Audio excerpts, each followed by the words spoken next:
Olá, pessoal. Meu nome é Marina. Eu sou advogada tributarista e aduaneira há mais de 10 anos. Atuo fortemente ali contra a Receita Federal e hoje o assunto do vídeo é sobre a apreensão de mercadoria, tanto realizada ali pela Receita Federal ou quanto pela polícia, tá? Podendo ser polícia civil, militar, polícia rodoviária federal, que é o mais comum, tá? E o que a gente tem de primeiro ponto, né, quando a gente fala de mercadoria? Primeiro que a maioria das pessoas acham que quando uma mercadoria é apreendida, já se deu o perdimento dela, né? Tem muita gente que fala, eu perdi a mercadoria, e a pena aplicada realmente ela é chamada de pena de perdimento, né?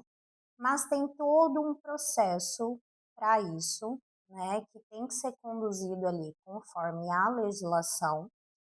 E para a mercadoria, ela de fato ter esse perdimento, precisa acontecer ali alguma das causas previstas pela legislação. Muitas vezes, a polícia, a receita, enfim, ela apreende ali a mercadoria, só que às vezes o fundamento que ela colocou ali nem corresponde à realidade, né? Por exemplo, tem muitas mercadorias que são apreendidas e são consideradas ali como se fossem de importação irregular, porque às vezes você não tem a nota fiscal ali, né? Primeiro que você não é obrigado, a não ser que você esteja de fato transportando essas mercadorias, né, para um envio ali, você não é obrigado a manter essas notas fiscais, né? Então, isso é um primeiro ponto. Você pode apresentar essas notas, se você tiver as notas dessas mercadorias, num segundo momento, tá? Todo esse processo da Receita Federal, ele ocorre através do ECAC. E o que acontece? Muitas vezes a Receita, ela apreende ali os produtos e ela demora uma eternidade para fazer ali o auto de infração. Se você tem, né, os documentos que comprovem ali a regularidade daquele produto, você pode apresentar, né, sem ficar ali aguardando a Receita Federal lavrar o auto de infração. E quando a gente está falando aí de apreensão de mercadoria, primeiro que não necessariamente é uma mercadoria, né? Porque quando a gente está falando de mercadoria, a gente está falando de produto, né, destinado ali à circulação. Às vezes é um produto, né? Às vezes foi algo que você comprou para você mesmo, né? Ao longo desse vídeo eu vou falar sobre o caráter comercial de uma mercadoria. Mas tá, vamos lá. A Receita Federal, ela pode apreender essas mercadorias tanto em zona primária, esses produtos. Não vou ficar usando mercadoria, mas é que é comum porque a Receita, na maioria dos casos, vai chamar assim. Ela pode fazer essa apreensão na zona primária ou na zona secundária. O que significa isso? Zona primária vai ser as áreas de fronteira entre os países, tá? Ou, por exemplo, quando a gente está falando de um aeroporto internacional, quando você vai lá e você passa ali pela Receita, aquilo é uma zona primária, né? Porque ali ela está fazendo o controle desse tráfego de bens, né, entre os países, por mais que você já esteja ali no Brasil. Se a gente pegar, por exemplo, Foz do Iguaçu, né, a fronteira ali, né, da Ponte da Amizade, ela é uma área de zona primária. Por que eu faço essa diferenciação? Tá? Porque quando nós estamos falando da zona primária, você tem a faculdade de recolher os tributos ali, né, se o produto for permitido a entrada dele, e ficar com o produto. Isso não acontece em zona secundária. Então, por exemplo, você comprou produtos do Paraguai e a Receita ou a polícia te parou no meio ali do caminho, né? você já não está em zona primária, então você não tem a faculdade de recolher tributos para continuar ali com o teu bem, tá? Não existe. Muitas pessoas me perguntam, ai, quanto que é a taxa para eu fazer a liberação? Se aconteceu em zona secundária, não tem liberação, tá? Não tem essa faculdade. E aí o que acontece? Só um detalhe. Algumas áreas, elas são consideradas o território inteiro como zona primária, então como zona de primeira fiscalização. Um exemplo disso é Foz do Iguaçu. Então, se dentro de Foz do Iguaçu a Receita, a polícia te parou, você tem essa faculdade, tá? De recolher ali os tributos e ficar com a tua mercadoria. Fora disso, não tem. O que acontece é a apreensão desses produtos e daí vai seguir ali o procedimento, o auto de infração e vai ser aplicada, possivelmente, a pena de perdimento. Eu vou falar aqui algumas situações mais comuns de apreensão, tanto nos aeroportos quanto em território nacional, né? E também ali em centro de distribuição transportadora. Eu vou tentar abranger o máximo de questões que a Receita traz, só que a Receita é muito criativa, né? E cada dia a gente vê uma coisa nova. Então, assim, possivelmente eu não vou conseguir exaurir isso. Mas, quando a gente está falando, né, de pessoas que chegam ali, vieram de um país, né, estão ali no aeroporto e elas vão passar ali pela fiscalização, né? Existe a cota de US$ 1.000 que você pode trazer produtos, né? Só que esses produtos eles não podem ter o caráter comercial. E aí, quais são os dois maiores problemas que a gente vê quando a gente está falando de apreensões realizadas em aeroportos? Na verdade, eu vou falar três. A Receita falar que você está trazendo para comércio e, às vezes, o que ela utiliza como fundamento para isso?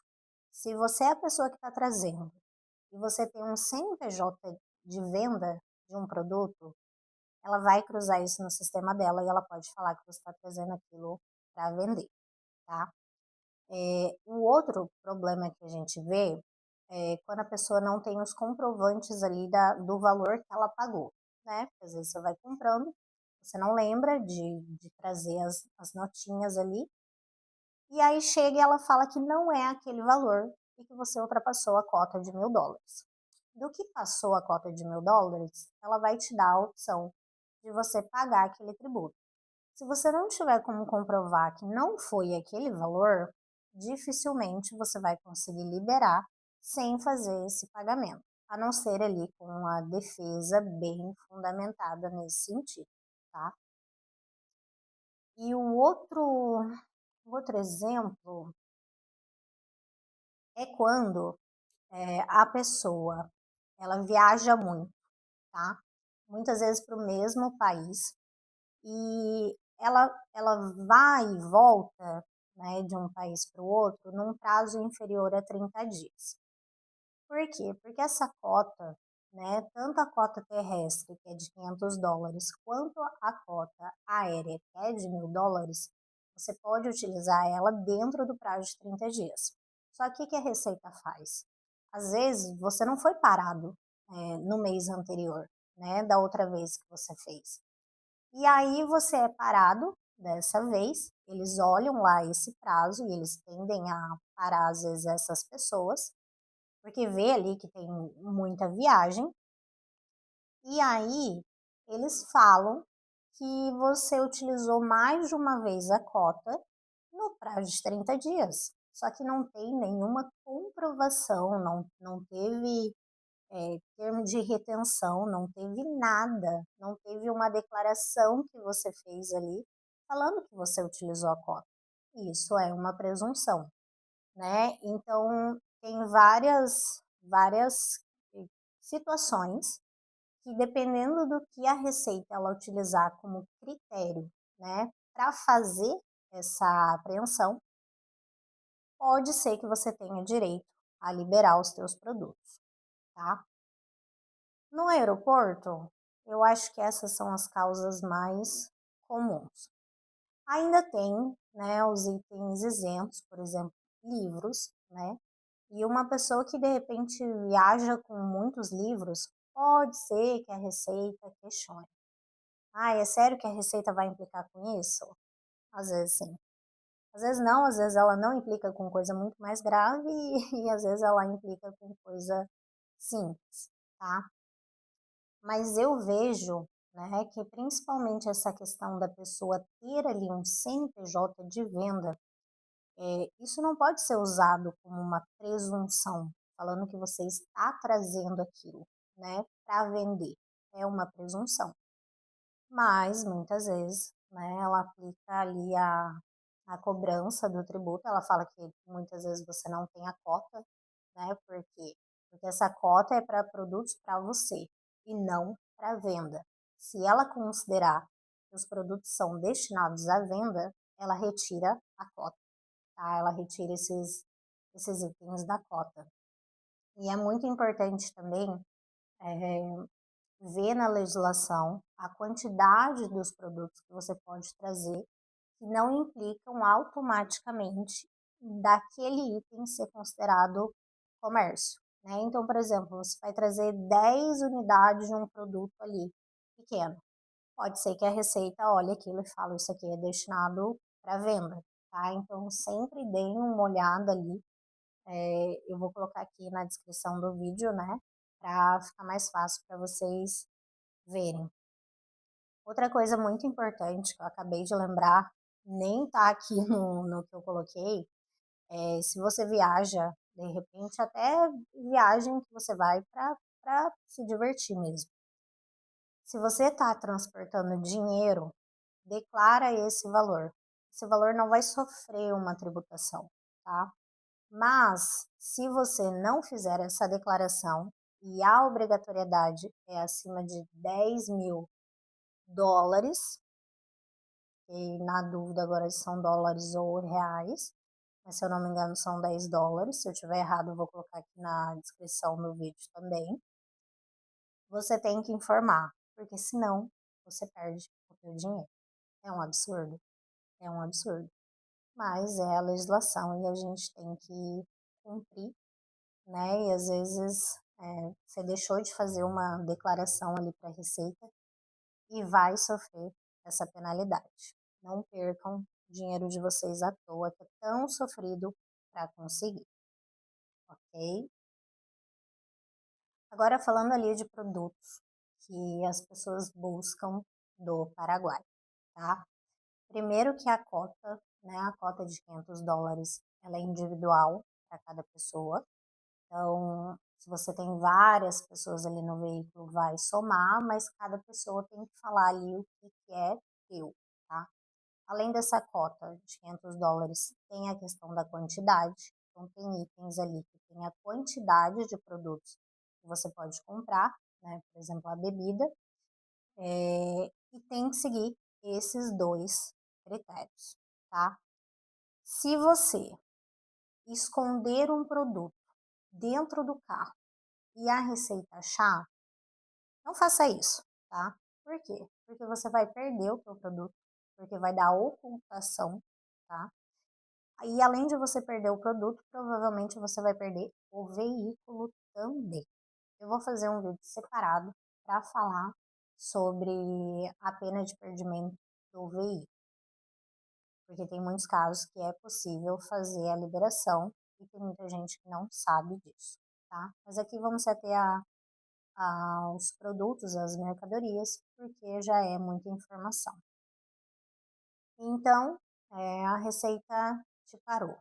Se ela verificar ali que aqueles itens possuem uma quantidade de comércio, e às vezes ela também faz esse gancho da pessoa ter um CNPJ e presumir que é para venda, ela pode desconsiderar a cota e fazer a apreensão desses produtos. Nesse caso, eu posso pagar alguma taxa para fazer a liberação? Não, não tem essa opção, porque você já não está ali numa zona de fronteira. Então, não existe essa opção. E aí, né, dependendo das razões que ela elege ali para fazer esse perdimento dessas mercadorias, pode ser que seja possível a liberação, pode ser que não.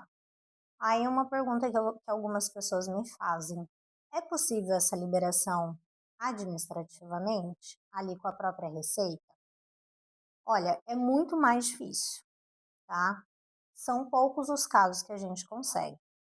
Mas falar que é impossível, não é, tá? Em muitos casos, não tem a necessidade de você levar isso até o judiciário. É possível sim, ali, junto com a Receita Federal, né, fazer uma boa defesa. E lembrando que, assim, quando a gente está falando dessa parte administrativa da Receita Federal, obviamente que é sugerido que um advogado ou especialista faça uma defesa, mas o próprio contribuinte pode fazer ali pelo ECAC.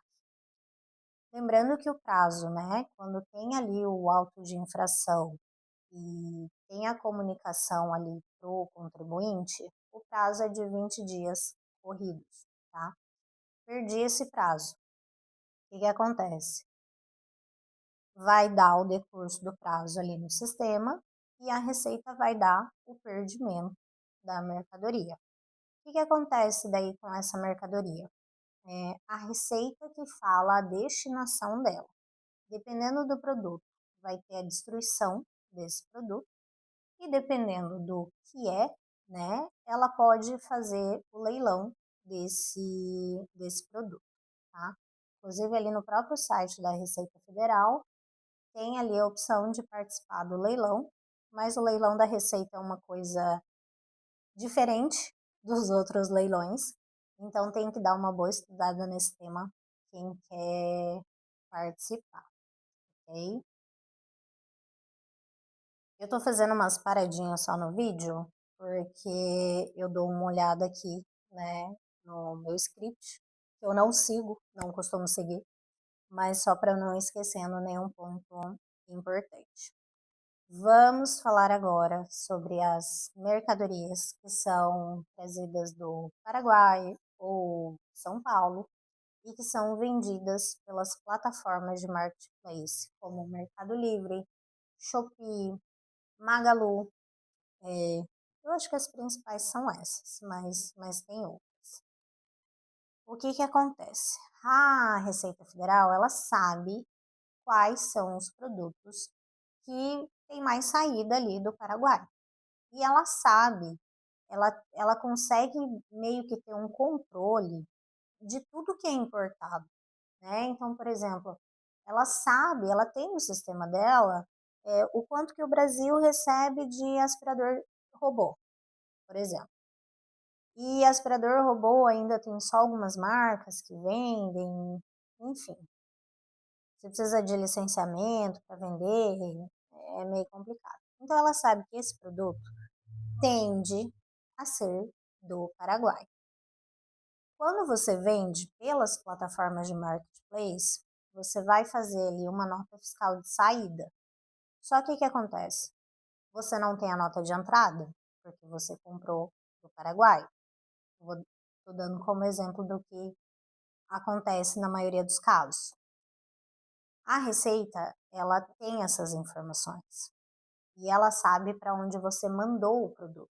Por quê? Porque também tem a nota fiscal ali, né, o conhecimento de transporte. Então ela sabe exatamente a quantidade de produtos das empresas que não tem nota de entrada daquele produto ou supostamente não tenha, e ela sabe onde está. Então, toda vez que ela vai, por exemplo, num centro de distribuição do Mercado Livre, ela sabe o que ela vai encontrar ali.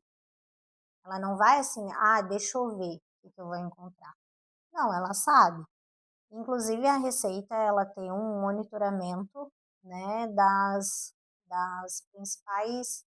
dos principais períodos ali que as mercadorias tendem a ter um maior volume de vendas, né? Como o Dia das Mães, Natal E tem uma outra. Dia das Mães, Natal e Black Friday. Esses são os principais períodos assim de aumento de fiscalização. Outra coisa que a Receita faz bastante também é a apreensão nos ônibus de viagem, tá? E aí entra aquela questão, entra um pouco de tudo que eu falei até agora, né? Se você foi num lugar, você não tem a nota fiscal daqueles produtos, ou às vezes você até comprou a nota fiscal, mas o cara, por exemplo, te mandou por e-mail, né? Se você não tiver essas notas fiscais, a Receita ela tende a falar que aquilo é decorrente de uma importação irregular e vai apreender os itens, né? Tem muitos casos que é possível sim fazer a liberação, porque a gente comprova ali que não tem caráter comercial, que a pessoa foi fazer uma viagem, enfim, tem argumento para fazer a liberação, mas tudo depende de cada caso. Agora eu vou focar um pouquinho mais nas empresas que fazem essas vendas ali pelas plataformas digitais de marketplace. Por quê? Porque quando a gente está falando de um contribuinte, basicamente o que vai acontecer é ele perder a mercadoria dele. É um pouco mais difícil, mas ainda assim pode acontecer da Receita dar prosseguimento ao crime de descaminho.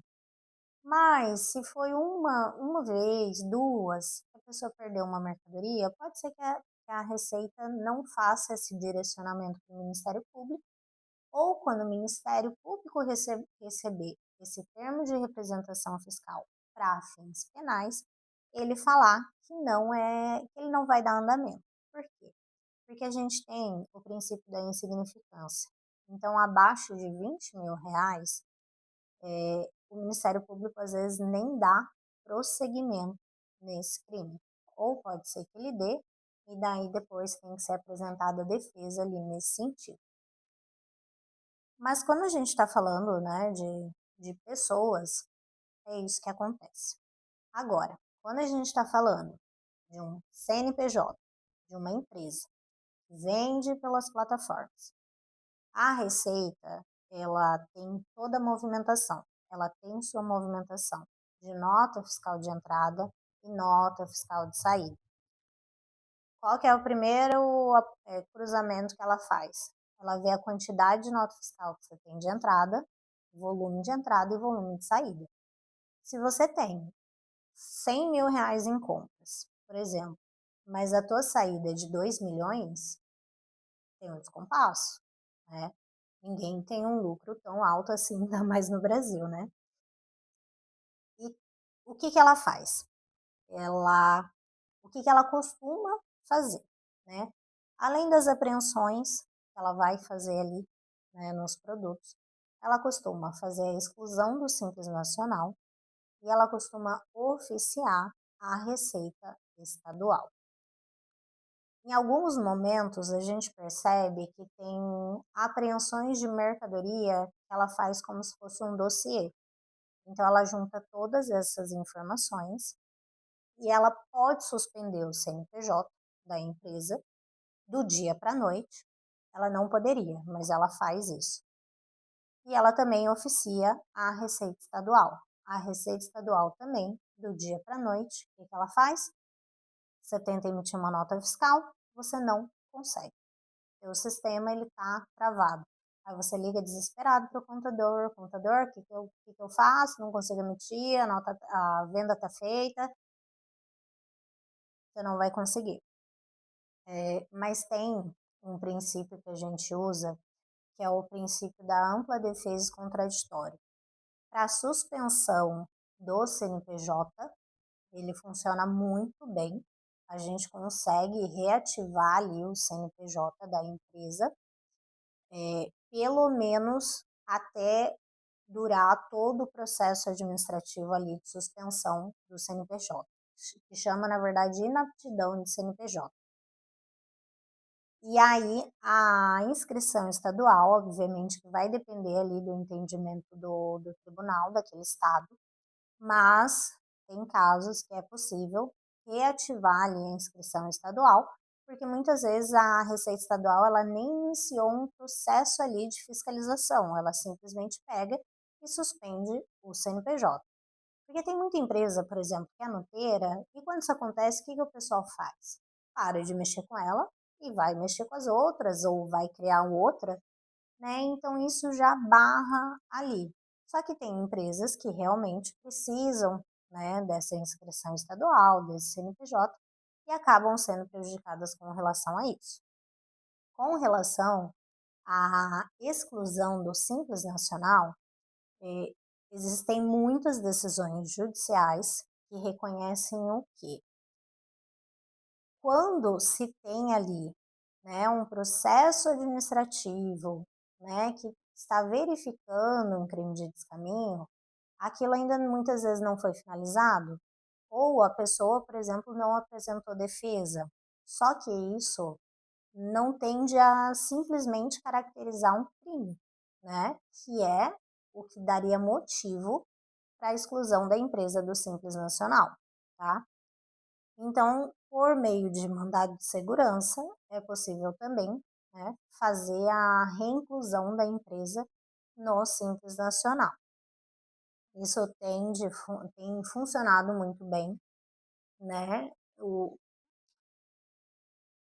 que eu ia falar? Tem funcionado muito bem ali, de forma judicial, né? Eu não costumo ver muitas decisões negativas do judiciário nesse sentido, de reincluir ali do Simples e da questão da suspensão do CNPJ.